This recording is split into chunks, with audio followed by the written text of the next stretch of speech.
Hey, welcome back to Pappy Tinkers. Today I'm going to show you my shop vac. It's a lot different than many of the others and a lot different from many of the others in the woodworking. So let's get this camera turned around and give you a look.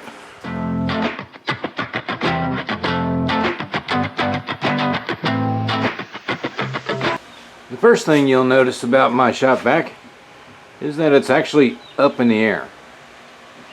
And if you don't know what that is on the bottom, that's a dust collector.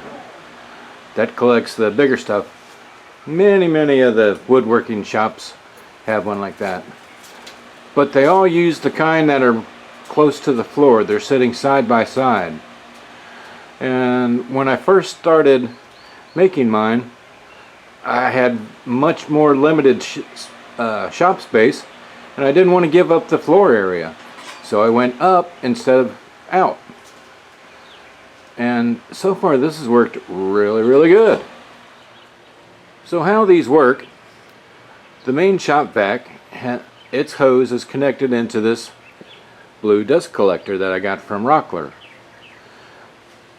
And then on the other side of the lid, where you see that big elbow right there, that big white PVC elbow, that is the main pickup line. The dirt, dust, leaves, sand, sawdust all gets picked up into there. It'll swirl around in the bottom, which I'll show you guys in a few minutes.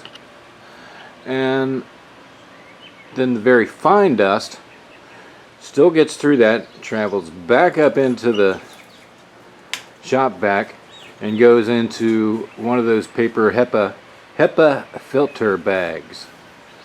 Because if you're doing any kind of woodworking, it's not the big sawdust that'll get you.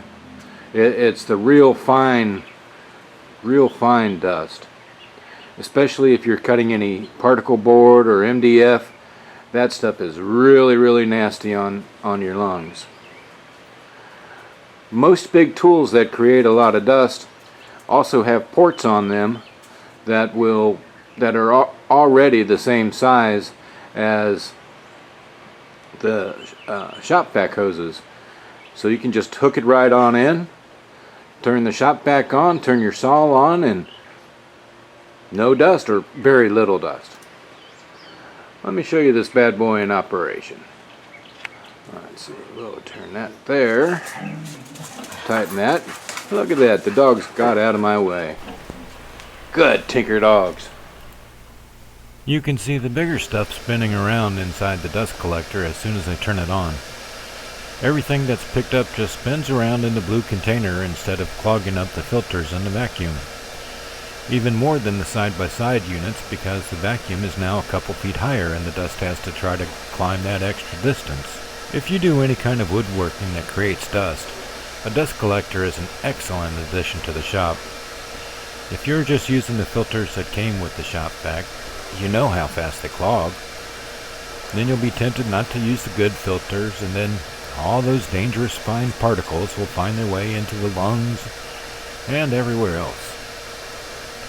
The finer the dust, the more dangerous it is. In your shop, floor space is precious, so going up is better than going short and wide. As you can see, I did nothing fancy to make this dust system. A couple legs and a couple leftover pieces of plywood.